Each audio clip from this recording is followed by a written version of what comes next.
2025 مجموعی طور پر تحریک انصاف کے لیے کچھ اچھا نہیں رہا، مشکلات بڑی نہیں کم ہو گئی ہیں۔ فورسی کیا کر رہے ہیں سر آپ 2026 میں؟ کیا آپ کو لگتا ہے مشکلات ہی مشکلات ہیں یا کچھ کشن مل سکتا ہے؟ بہت شکریہ۔ دیکھیے، مشکلات کا آغاز تو 2022 سے ہوا، اور جب ابتدائی مشکلات تھی تو مصلحت کے تحت، دانش اور عقل کے تحت انسان مشکلات سے نکلنے کی صحیح اور کوشش کرتا ہے۔ ہم نے بدقسمتی سے اس کا استعمال نہیں کیا، اور 22 سے زیادہ مشکلات 23 میں آئی۔ 23 کی مشکلات جو ہیں وہ جب 24 آیا تو مینڈیٹ، کانسٹیٹیوشنل امینڈمنٹ اور بہت ساری چیزیں ہوئی، تو وہ 23 سے بھی برا ثابت ہوا۔ 25 جو ہیں پھر اس سے بھی برا ثابت ہوا۔ اس کا مطلب یہ ہے کہ جو 3 سال کا جو ہمارا سفر ہے سیاسی، وہ عقل و دانش کے مطابق نہیں ہے، اور ہم اس میں کوئی خاطر نتائج حاصل نہیں کر سکے۔ بلکہ اب جب 26 میں ہم داخل ہوئے ہیں تو ہم تقریباً سارے آپشن ایکسرسائز کر چکے ہیں، اور 26 میں اب ایک ہی راستہ بچا ہے، اور وہ راستہ جو ہے ایک حتمی احتجاج کا ہے۔ اگر کامیاب ہوتے ہیں تو میرا خیال ہے تکالیف آسان ہوگی، اگر ناکام ہوتے ہیں تو بات ہی ختم ہے۔ تو لہذا اور کوئی راستہ، کوئی آپشن ہم نے نہیں چھوڑے۔ بالکل صحیح۔ اچھا مروت صاحب، پارٹی بڑی کنفیوژن کا شکار ہے، اور یہ تو آپ بھی کہتے ہیں کہ کوئی قیادت تو ہے ہی نہیں۔ مذاکرات کی باتیں ایک طرف کرتے ہیں، پھر 8 فروری کو پہیہ جام کی بات کرتے ہیں، حالانکہ بڑا کلیئرلی رانا ثناء اللہ صاحب نے کہا ہے کہ یہ کریں گے تو بڑی غلطی کریں گے، اور اس طرح کی کوشش کرنی بھی نہیں چاہیے۔ آپ کے خیال میں کیا یہ حکمت عملی درست ہے، یا پھر واقعی مذاکرات کے لیے اس قیادت کو جو لیڈ کر رہی ہے پی ٹی آئی کو اس وقت، کچھ تھوڑا سا ہوش کے ناخن لینے چاہیے؟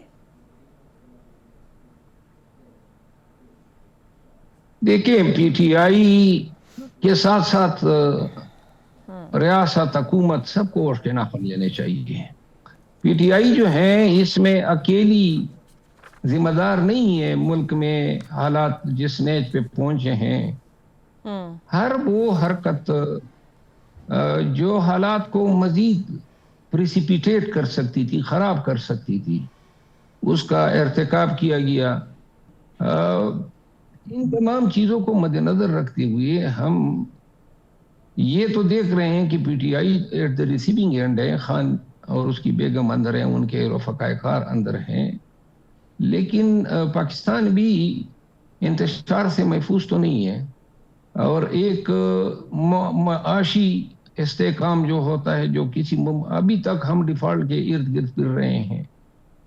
ہمارے یہاں دہشت گردی منہ کھولے بیٹھی ہوئی ہے، بے روزگاری جو ہے بڑھ رہی ہے، کاروبار نہ ہونے کے برابر ہے، انویسٹمنٹ کوئی نہیں آ رہی ہے۔ تو لہذا ہمارے پاس ایسی بھی کریڈینشیل تو نہیں ہے کہ ہم یہ کہہ سکیں کہ اگر خان کو اندر ڈلوا کے ہم نے یہ کامیابی حاصل کی ہے۔ البتہ کوئی براڈ بیسڈ اگر کوئی کنسنسس، کوئی افہام و تفہیم ہو جاتی ہے، پاکستانی بھی تنگ آئے ہوئے ہیں۔ پاکستانی نہیں چاہتے ہیں کہ جو 3 سال سے جو زندگی وہ جی رہے ہیں اس کا تسلسل ہو۔ اچھا سر، علیمہ خان، بیرسٹر گوہر اور سلمان اکرم راجہ، 2 مخالف گروپ نظر آتے ہیں، اور ایسا لگتا ہے کہ شاید بیرسٹر گوہر کو الگ کرنے کی سازشیں ہو رہی ہیں کہ بالکل جناب انہیں سائیڈ لائن کر دیا جائے۔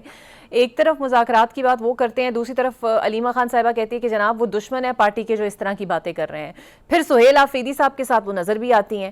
آپ کو لگتا ہے سہیل آفریدی صاحب کا بھی حال گنڈا پور جیسا ہونے والا ہے، اور ان کے لیے بھی ایک جال بچھایا جا رہا ہے؟ دیکھیے، گنڈاپور اور سہیل آفریدی صاحب میں فرق یہ ہے کہ گنڈاپور صاحب مفاہمت پسند نہیں تھے پارٹی کے اندر۔ میں نے خود اپنے تئیں کوشش کی، یہ جب اسد قیصر صاحب، ترقی صاحب اور شکیل خان وغیرہ کے واقعات ہوئے تو میری ان سے گزارش تھی کہ آپ وزیر اعلیٰ ہیں اور آپ دل بڑا کریں، لیکن وہ بڑے راسخ العقیدہ ہے اپنے باتوں پہ۔ اگر وہ سمجھتے ہیں کہ جی کسی نے میرے ساتھ بدنیتی کی ہے تو وہ پھر سہیل آفریدی صاحب جو ہیں وہ بڑے مائلڈ سافٹ ٹائپ ہیں، اور وہ لوگوں کو کم ہی ناراض کرتے ہیں۔ تو لہٰذا سہیل آفریدی صاحب کا فی الوقت تو میں نہیں کہہ سکتا ہوں کہ ان کا کوئی فیوچر مخدوش ہے پارٹی کے اندر، لیکن اگر 2-3 ماہ کے اندر جو ہے کوئی ڈیوٹی جس کے لیے ان کو لایا گیا ہے وہ ادا نہیں کر پاتے ہیں تو 3 ماہ کے بعد ہی دیکھا جائے گا کہ وہ کہاں پہ کھڑے ہیں. بالکل صحیح. اور 8 فروری کی یہ جو کال ہے، احتجاجی کہہ لیں، سیاسی کال کہہ لیں، اس کو ٹیسٹ کیس تو سمجھا جا رہا ہے، بٹ یہ تو ہم جانتے ہیں کہ یہ جو پی ٹی آئی ہے یہ متحرک کرنے میں ناکام رہی ہے. تو آپ کو لگتا ہے یہ اسٹریٹ پاور دکھا پائے گی، کچھ مضبوط کال ہوگی، یا پھر اپنے ہی لیے ایک اور امبیرسمنٹ کا سامان تیار کر رہی ہے؟ دیکھیے 8 فروری کے کال کے اغراض و مقاصد کیا ہے؟ لوگ نکلتے ہیں، احتجاج کرتے ہیں جب کوئی مقصد پورا ہوتا ہوا دکھائی دیتا ہے. 8 فروری کو اگر صرف آپ نے کمیموریٹ کرنا ہے مینڈیٹ کی چوری کو تو اس کے بعد دن ختم ہو جائے گا. آپ نے حاصل کیا کیا؟ کیونکہ پوری قوم کو پتہ ہے مینڈیٹ کے بارے میں.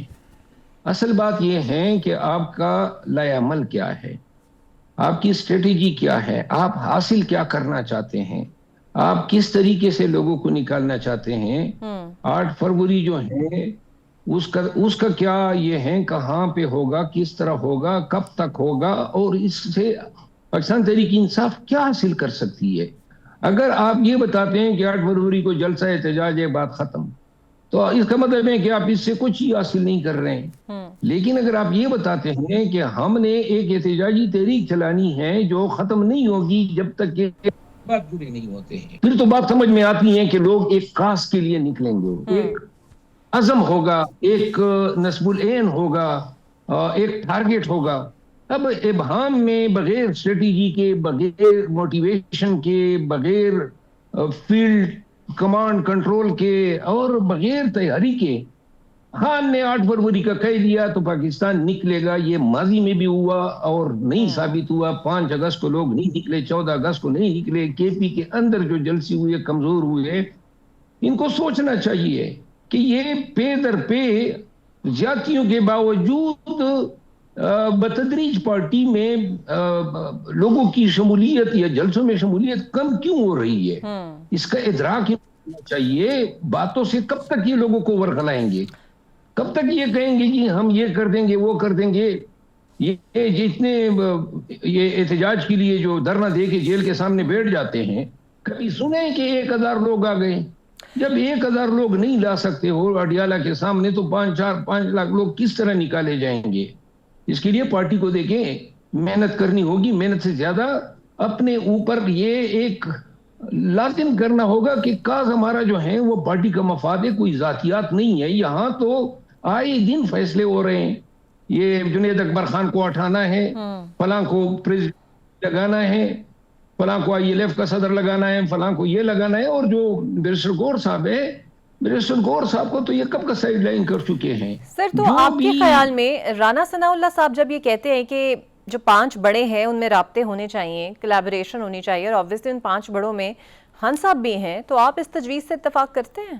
جمہوریت میں ایک ضرورت ہوتی ہے، ہونی چاہیے، لیکن اصل بات یہ ہے کہ بلی کے گھنٹی کون باندھے گا.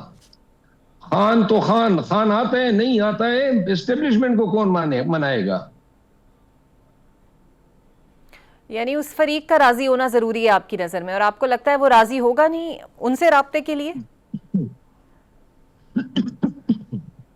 دیکھیں ابھی ان کی رضامندی کے لیے کوئی وجہ نہیں ہے.